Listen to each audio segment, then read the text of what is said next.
TryPod Live, baby. We back. Welcome back to the TryPod Live with Winny and Clarkey. Possibly the strangest introduction you might ever see to one of our shows. But how are you, Winny? We've got a big finals preview coming up. I can't wait. How are you? Oh, well, it's a great time of year to be a footy fan. It wasn't a great week for me last week. Both of my early tips were the losing ones. They suffered from some surprise team announcements. Still had a chance, but nevertheless, they lost. The solitary Wednesday best bet did win. And then the mixed matchup as well really hurt me. Losing because the Knights scored 2 tries in the final 3 minutes thanks to acrobatic ingenuity from Dom Young. And that still only ended up in a 6-6 try tie.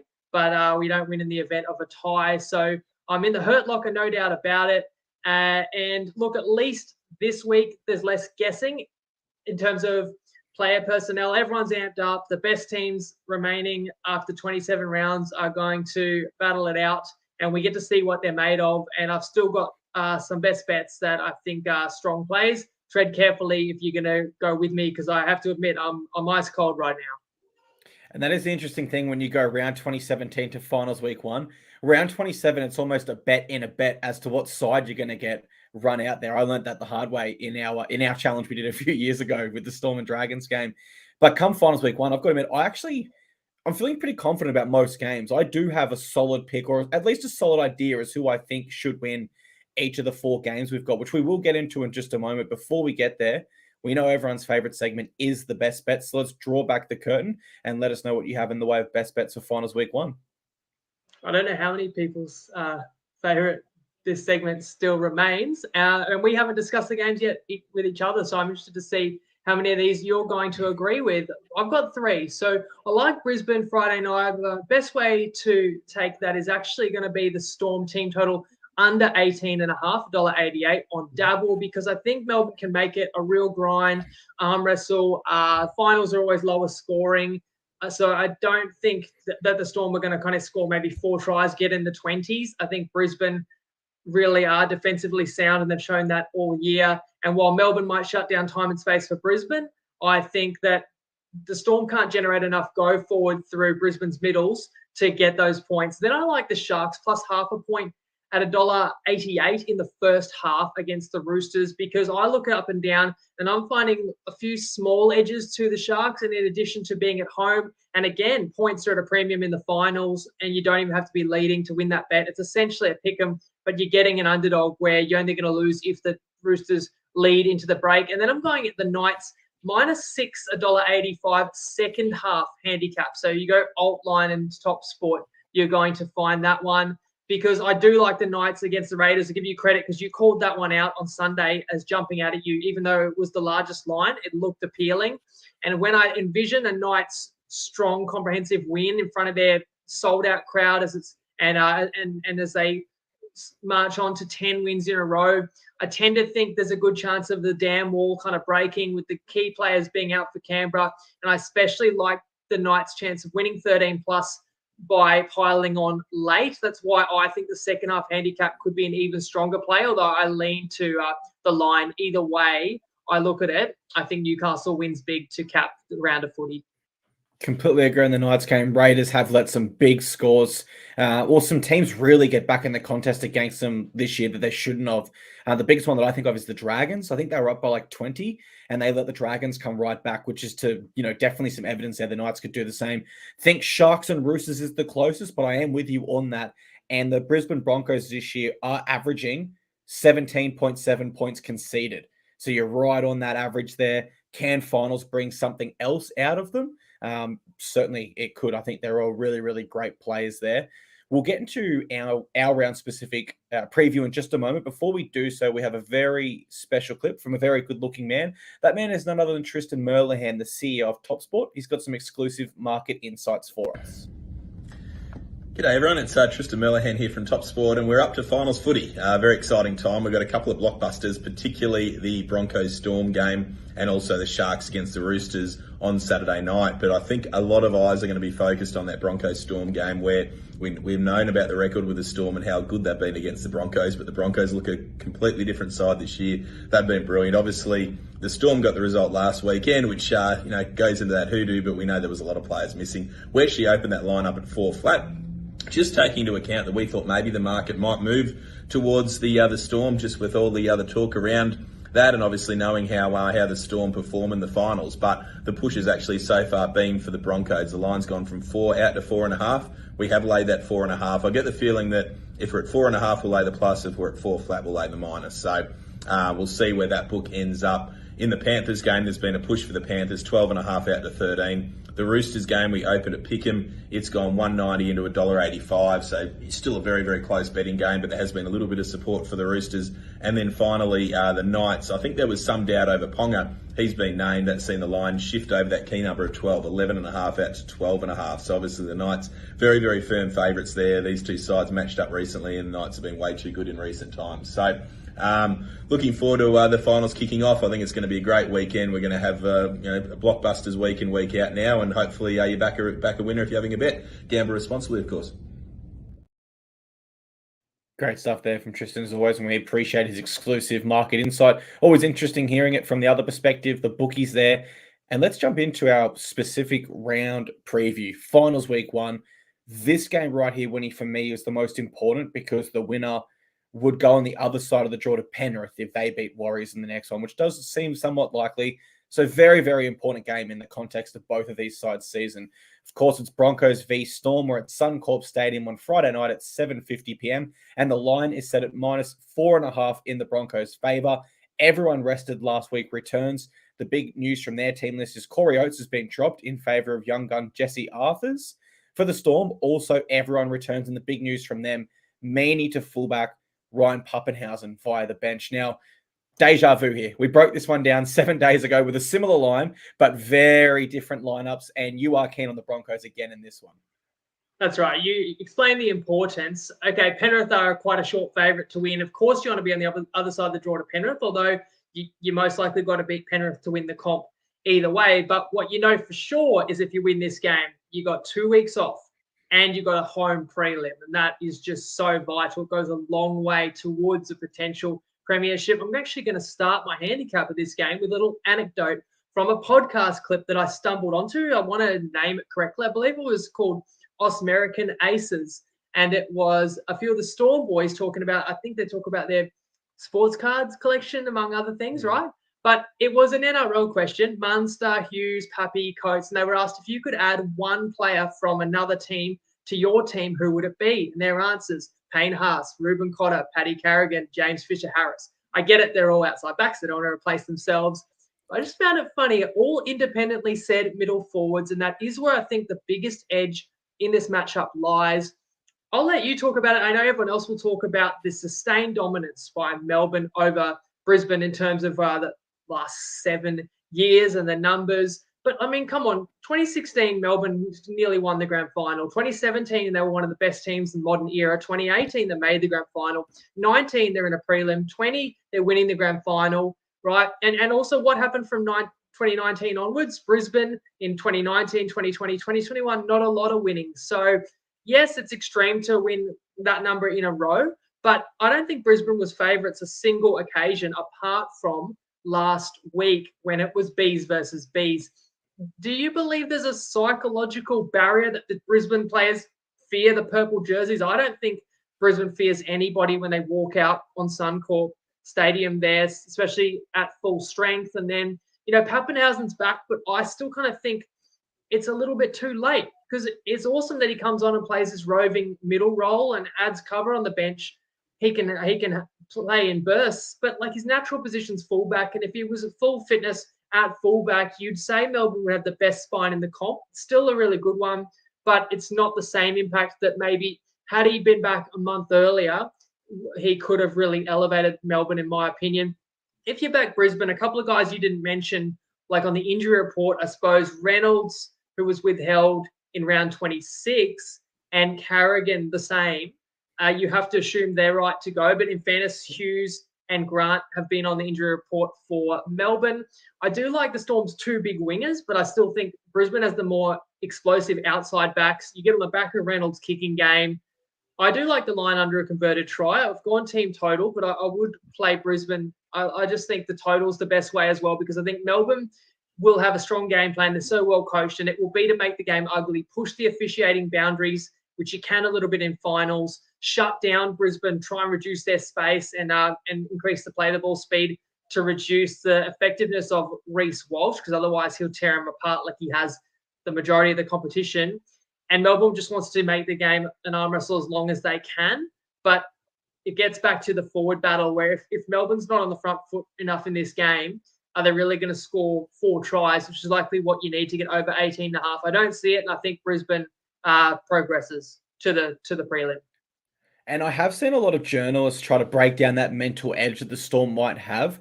But I do think you can make that argument either way. Like if I'm going to tip the Broncos, you could just as easily say, well, the Storm feel pressure because they know of this record they've got to try to maintain, right?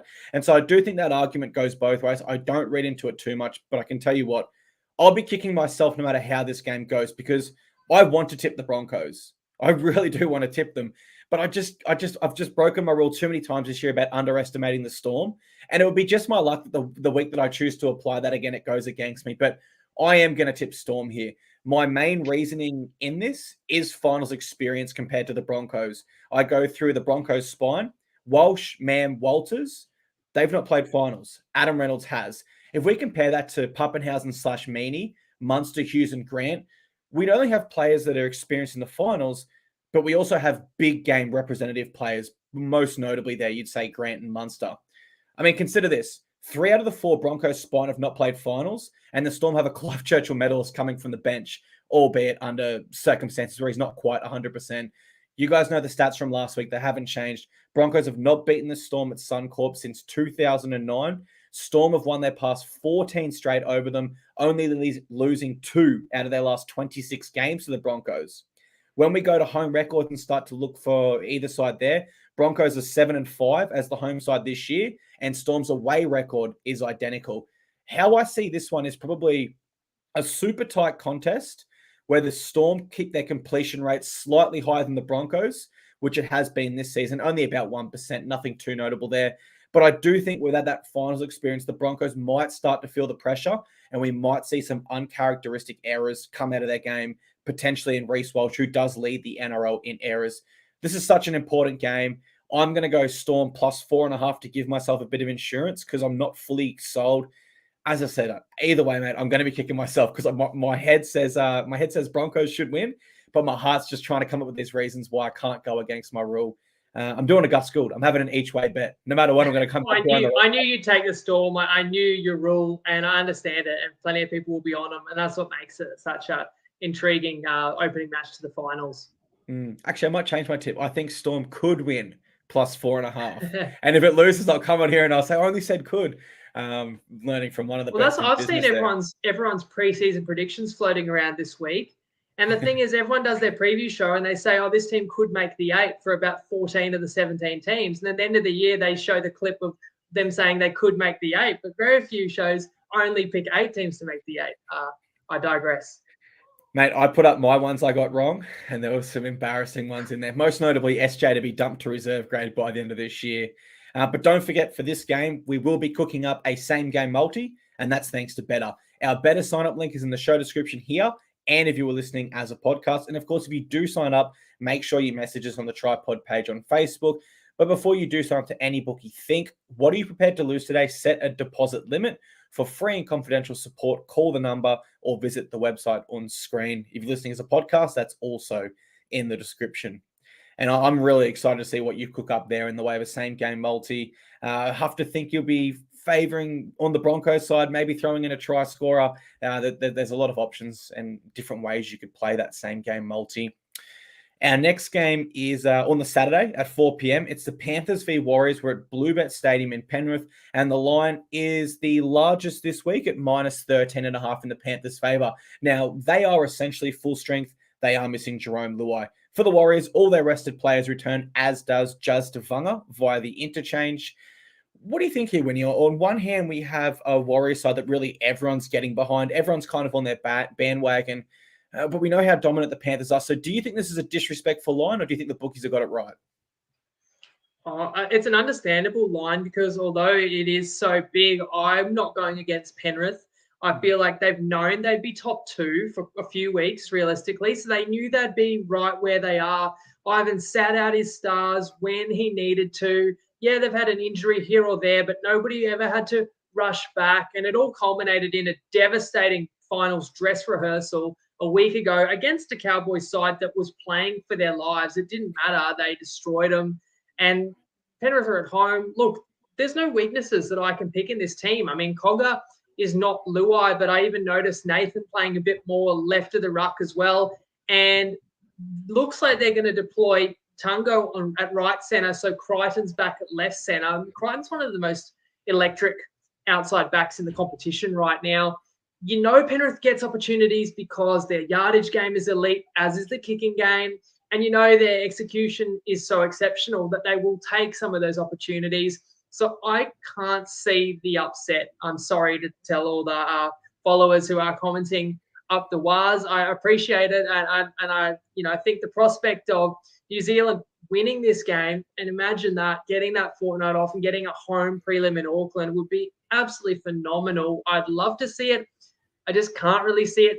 As for the line, it comes down to then would you play Penrith 13 plus? Would you lay that double digit line? And for me, it's like this line is longer than it was a week ago with Penrith against the Cowboys, but the Cowboys aren't as good as the Warriors.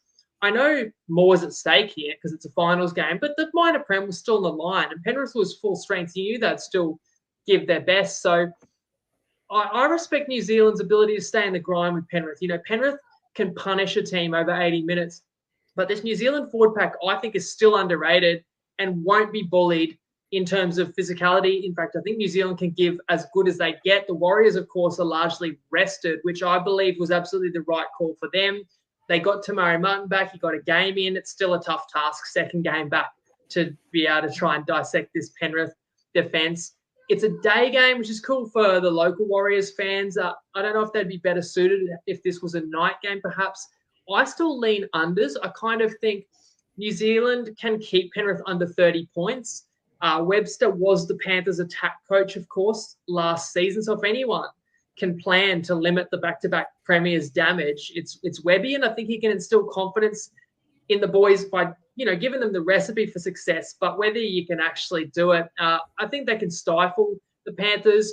But then to cover the line, New Zealand would have to score at least 2 tries, maybe 3. And I'm not sure if they could. At the other end, Penrith are so dominant defensively as well. So probably a lean to Penrith and see them getting one step away from a grand final as well. I think tactically you just broke that down beautifully. There's some stuff in there that I didn't even think to consider. And I loved your observation about the line. You're right. So the Cowboys one was 12.5. So the bookies are actually... No, you could... 10.5. 10.5. Wow, 10 you get as low as that. Like, yep. Yeah, that's that is a little bit strange because the Warriors are definitely a better side than the Cowboys next year. Where I went with my analysis on this one, a couple of points I had to make. Warriors have not won a finals game since 2011.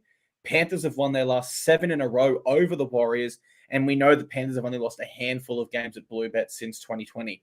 Then I want to factor in, and Warriors fans are going to hate me, but this is a Warriors side that has only beaten other final sides this year that they've beaten is the Knights in round 1, a long time ago, Sharks by 2 in round 5, and the Sharks by 32 points in round 20. So they beat the Knights in round 1, and they beat the Sharks twice this year. They didn't record a win over any of the big major players, I suppose you could say. And they would have beat Canberra. Sorry to interrupt you. You're not. They're not a major player. Sorry, I thought you said final side. Yeah. Well, in the first part, they might have beat Canberra. I'm just trying to think back to that game. They did in Jared Croker's 300th. They beat them in the Golden Point as well. Right. And I guess we'll see why I didn't add the Raiders when I get to the preview of that game. Okay. You got me there. They are a final side. You're absolutely correct. I should have included mathematically they are at least. Yes, they are a final side. But look, the Warriors are a side where I think when you look at all of that, so we've got wins over the Knights in round 1, twice the Sharks, twice the Raiders, not major players, some wins over final side, but it probably is fair to question their credentials in some way. The issue is, and why I don't want to do that, is they've already proven everyone wrong this year. And for that reason, I think you can't write them off completely. I thought they'd be in the bottom 4 this year. Instead, they're in the top 4. So it's super, super impressive. I'd hate to underestimate them and make that mistake again. I know this game means so much to them. And I do believe, based on what I've seen this year, they can compete here.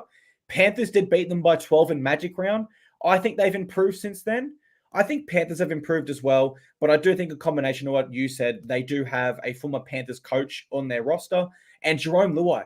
There has been games where Nathan Cleary's not quite been himself without Jerome Luai next to him. So I do think for all the haters Jerome Luai has, the Panthers do lose a peg or two without him. So I'm going to go with my gut feeling here. I'm going to play the Warriors plus 13.5. I don't think they'll win, but I think you're giving yourself over a two converted try advantage there, where if they're at least in the contest and fighting hard, you're going to give yourself a chance there. So I'll go with my gut, and I'll give the Warriors a chance in this one. And for those who remember Magic Round, bogus sin bin in the second half as well when the game was in the balance. So the Panthers, the Warriors can take confidence from that battle with Penrith. It certainly wasn't a mismatch. I'll put you on the spot. I've seen you posting a lot of awards. Forgive me if I missed this one. Have you said who you would give Coach of the Year? I said that I'd give it to Andrew Webster. I had him. I agree. I had Walters second and Cleary third. It's a strange one. AOB, Coach of the Year. AOB. He could be there too. It's a really strange one because if we talk about Coach of the Year, who's the best coach? Cleary. He won the minor premiership, but we know it doesn't work like that. It's usually based on where you came from last year to now. So I do think Andrew Webster deserves it as a rookie coach, finishing in the top 4 with a side that hasn't played finals, I think, since 2018. It's really impressive what he's done there. This next game is a really tough one to pick. It's Sharks v Roosters. We're at the huge construction site that is PointsBet Stadium, Saturday, 7:50 p.m. It's a pick'em. The line is not in favor of either side. For the Sharkies, they have the same 17 as last week, but there are reports that Connor Tracy will be pulled out on game day and Will Kennedy will return at fullback. For the Roosters, Joey Manu is named to return from the hamstring injury, will be given every opportunity, but he's not a certainty. Odds makers view this one as a flip of the coin game. You're leaning with the Sharks ever so slightly. Is that correct? That's right. And I said at the start of the show, we don't do a lot of guessing in terms of how teams line up, but this would be my biggest question mark game. Like, how is Connor Tracy's knee? And if it's not good enough, how's Will Kennedy's hamstring? But on the other side, for the Tricolours, how is Joey Manu's calf? He couldn't play in a do or die last week. I'm not convinced he's going to be right as rain suddenly. This week, it is certainly the most evenly matched game of the weekend. No one's probably going to disagree with me there. You said it's a pick-em game. And you got the Roosters that have won 5 in a row, while the Sharks lost by 30 just 2 weeks ago and then arguably needed an opponent sent off before they took control against Canberra. But for me, Cronulla, I think there's something to be said for being relatively safe for the last 2 or 3 weeks in the top 8, not being under that immense pressure. But at the same time, Cronulla was kind of also a bit out of the force. I didn't feel like they were playing any desperation games. You can't say the same about the Roosters. They've been on a tightrope, and I do wonder if that takes it out of you. Like, I was so impressed by the desperation that the Roosters showed in that second half when they were under the pump against the Bunnies, and I really feel like Robinson had to draw upon every ounce of energy they had left and told them at halftime, your club needs you right now to go out and protect this lead. You know, can they back it up? I look at a Sharks side that poured everything into week 1 of the finals last year and ultimately lost in a 90-minute epic. And although they got 2 bites of the cherry last year, they were done really after 1 because of how much that game took out of them. And I bring that game up because it's been spoken about a lot this week, and Cronulla really wants to right those wrongs, and they get a chance in front of the home faithful. And I do think home advantage is significant as well. I know people liking the Roosters because they've looked as good as they have all year. Walker's back and looked awesome, and then Keary seems to play even better alongside Walker. But I feel like since the Sharks changed their halves to Hines and Trindle, that's been their most productive pairing as well. I see a lot of power in both back lines. When I look to the forwards, you know, Warrior Hargraves being out's not as big of a loss as it used to be. But for me, I kind of look at the Sharks pack and it's like McInnes is just a dog and Nikora's a gun. Rudolph has had a great year since he's been back.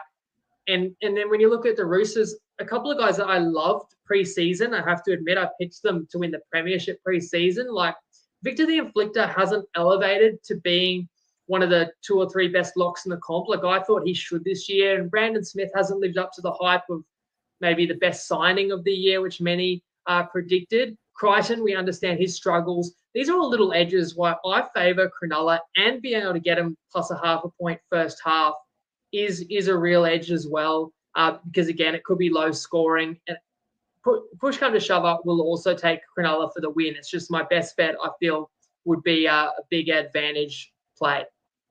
I think most people, if they're looking at this one and they like the Roosters, they're probably looking at that win streak, which was 5 in a row.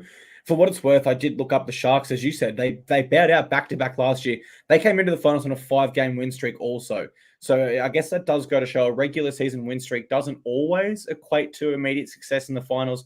I went through both sides' seasons, and they both only have a couple wins over top 8 opponents this year. Sharks did beat the Roosters at this venue in round 7, 22-12. We were actually live on TikTok for that game. I don't know if you remember. You go to the home advantage. So it's a Sharks home advantage. I have to admit, I was there for the Titans game, and respectfully as possible, it probably was the quietest crowd I've ever been to. I'm not sure if the fans just weren't hyped because they were smashing us so easily, but there was no chants, there was no banter. It just didn't feel like a stadium. It felt like a ground. And so I don't know how much of a home advantage that will really provide for the Sharkies there. Roosters, as I touched on, come into this game riding a 5-game win streak. But if you break down that win streak, I think it's fair to say Rabbitohs are probably the only notable win within that. I know the Eels were there, but they did have Mitchell Moses out at that stage. So I really only think the Rabbitohs game is the notable win from that win streak. And we saw what happened to the Rabbitohs season there. I mean, North Queensland looked good at the time, but I guess you could say that side fell away. Yeah, you're right. It'd be between the Cowboys or the Rabbitohs for their most notable win in that 5-game win streak. Whereas Sharks only have 1 loss in their past 5, that being to the Knights. So both sides going well enough as they reach into this one. I'm going to tip the Sharkies. I'm going to favour them on the basis of consistency across the entire NRL season. And I think especially if Joseph Manu doesn't play, typically hamstring injuries, even when they're minor, are 2+ weeks, which he'd be right on the verge of right now. So if he doesn't play, I really lean to the Sharks. They've averaged 26 points per game this year. Roosters have only averaged 20. And that extra try really can be the difference when we talk finals football. Any little stats advantages you can get, big players like Manu missing, it all really adds up in must-win footy. So my tip here, Sharkies head-to-head. I think they get the job done. And our final game of the round is the Knights v Raiders. Raiders fans are going to absolutely hate me by the end of what I've got to say here, but it's at McDonald Jones Stadium, Sunday, 4:05 p.m, and the line is set at -12.5 in the Knights' favour, who welcome back Ponga, Hastings, and Fitzgibbon from injury, and all players that were rested return also. For the Raiders, there with that Sebastian Chris here suspended, so James Schiller comes onto the wing there. The Knights are looking for a massive 10 in a row here, Winnie. Do you, this is like a savage take, but can you see the Raiders offering any resistance at all? Or do you just see this being an absolute blowout of the park? The Raiders are one of those sides that can be tough and can they can bring their opponent sometimes down to their level. And I felt they were doing that. And they did have a halftime lead against Cronulla a week ago. So I don't want to fully disrespect Canberra. I'm not afraid of them, but I don't live in Canberra. I don't have to walk the streets of Canberra like you do, and you're disrespecting them here. So you're a braver man than me. Look, I want to talk about the Knights firstly. The Knights have actually beaten Canberra already twice this year. And it's funny because the Raiders were solid favourites both times. And I took the Knights as the best bet in Canberra 5 or 6 weeks ago and said at the time, why does the market think the Raiders are the better team? Now it's not even a discussion who the better team is, isn't it? And I did say this on the recap as well. I love the Knights preseason, as people know, but I really doubled down, tipping them most improved 17-1, ladder handicap 14-1, best of the bottom 5 6-1. Did you know that in 2022 the Knights points differential was -272, and this year it was plus 175, which means they improved by 450 points. They improved by margin nearly 20 points per game, but they didn't win the most improved because of the season New Zealand had. They pipped them. So you get a runner-up in 3 long shots. It doesn't count for much, but I am happy, as I said, a few happy punters DMing me on the weekend because some bookies had the ladder handicap varying by a point or two, and it paid out as a winner, I think at least on a 365. But all of that is to say it was valuable to not write off Newcastle coming into the year. But how much does it help us now if the marketplace has caught up and if people recognise, Knights are very good and the Raiders are not. I have to imagine the value runs out some point soon. But then when I look at Canberra, Horsburgh's been just about their best this year. He's out, and on top of that, Papa losing that punch in the middle. Chris has been another top performer. He's gone. And last week, they only scored one try. It was off a bomb. I really don't see where the points come from for Canberra. I guess if you play Newcastle, you worry about the Ponga and Hastings injuries. But from what I understand, they're more so pain management than anything. And you just have a club that's been crying out for success and has deserved it with the loyalty of the fans for a long time. Now you win 9 in a row. I think they've sold out the stadium 5 times in a row. You're playing in the day. And I liked Cronulla a week ago, -9.5. And the Knights are better than Cronulla, and Chris is out now. So it's the same logic. That's why I think they will cover the 12.5 line. But the more I thought about it, I feel like I especially like the Knights' ability to blow them away later in the game. The longer the game progresses, I just feel like Canberra's just going to be hanging in there. Whatever Canberra have, they're going to have to front load and then hope that they can, hang in there. And the way I think about playing the -6 second half is if the Knights are up by more than 6 at halftime, we have an inferior line. But you're not going to feel that bad about laying one converted try because Canberra can't chase points, I don't feel. And I do think the Knights can go on with it as they have in many of the games that they've won this year. So that's the reason I played it that way. And I think you see it similarly. Yeah, I'm really keen on the Knights in this one. For me, it's probably one of the easiest finals game I've ever predicted in my time covering the sport. I just can't see a world where the Raiders win here. Based on their recent form, based on exactly what you said, where do the points come from? Like Jordan Rapana is a good fill-in fullback. He had a really good game earlier. They're missing so much punch in the middle. This is a side that realistically, they probably limped into the finals. They haven't hit it running. They haven't hit it sprinting like the Knights have. Their for and against is worse than the Dolphins, who are 13th, 5th last. Which is, really, really crazy to think about. They're also the only side in the history of the NRL to play finals without recording a 13-plus victory all season. They're also without their best player this year in Corey Horsburgh, their spiritual leader and Big Papa, and Sebastian Kris, as you said, who has been pretty handy for him this year in a number of positions. That really leaves Joseph Tarpany as their main man. Maybe Jack Whiten could turn it on. He hasn't been himself this year, and maybe Hudson Young. Tarpany and Hudson Young, they can't match it on their own against this Knights forward pack, in my opinion. Knights have not won a finals match since 2013. So this will be the first time in a decade they've won a finals game. And they're in front of a sold-out crowd, which we know, in the case of the Knights this year, is a genuine advantage. It wasn't at the start of the year. Their stats at home were horrible, but they've gone and they've made a really good go of it at their home ground this year. Raiders are 1 from 6 against the Knights in recent games in McDonald Jones. At home this year, the Knights, they did lose to the Dolphins early in the year. Then they lost to the Panthers by 1 point and to the Roosters by 2 points. So when you factor that in, really, besides way back early in the year, that's 3 points they lost by in 2 games at home there. They got a great record there. Meanwhile, Raiders are 3 from 10 against top 8 sides this year. It doesn't really matter how you cut it. Every single indication stat I can bring you guys is that the Knights win here and that they win well. I'm tipping they cover that line. I'm tipping they put on a show. I saw Colt asking for any time try scorer male in this one. This is the game I'm looking at where I'd throw in a few options. I think this will be the highest scoring potential for the Knights. So I'm tipping them. It's going to be a show. The only way I see that changing, Winnie, is if for some reason they were bold enough to rest Ponga or Hastings for another week. I don't think they'll take that risk. So I got Knights by plenty, and you have a mixed matchup for us. Well, I actually think that would be smart to rest Ponga and back the team to win and then say, we got to go to New Zealand next week, most likely. Like Ponga can say to the boys, you win this for me and I'm going to win it for you next week. But of course, like if you didn't win and you rested Ponga, you probably it's probably a fireable offence. So of course he's going to play through that shoulder injury where you are going to be concerned about contact and maybe he runs the ball a little bit less. But I feel like he's the type of player so dynamic that even as a decoy, he is still very valuable as well. And look, was it Colt who asked for a try scorer tip? Your wish is our command, because not only is Clarkey looking at this game for anytime try scorer, so is Nicole. Let's have a listen. Hey everyone, it's Nicole from Wiki. I reckon the Knights and the Raiders game is the one to target from a try scorer perspective in week 1 of the finals. Gagai and Hastings, our model loves both of them as value try scorer picks. I'm going to pick out Jackson Hastings, $6.50 to score a try anytime on BetR.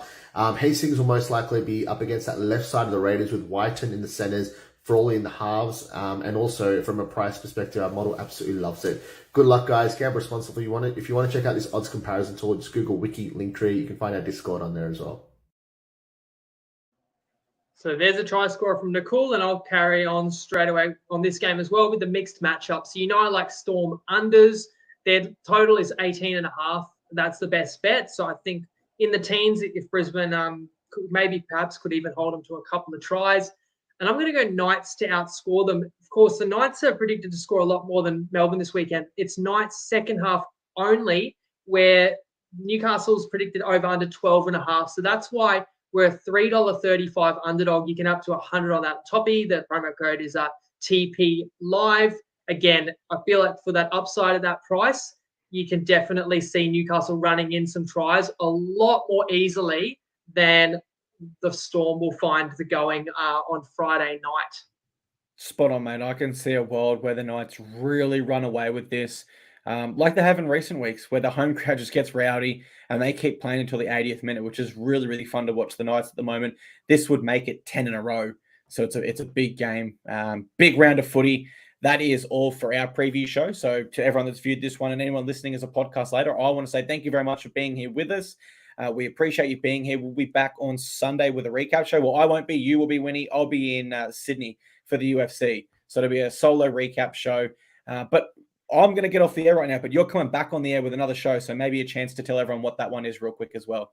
Yeah, that's right. 7:30. So it's about 15 minutes from now. I'm back. Nicole's going to join me. So he's going to give try scorer tips and angles and observations for all 4 games. But it's a finals overall extravaganza preview. I've got another guest. I still don't want to spoil it until he's live on the air with us.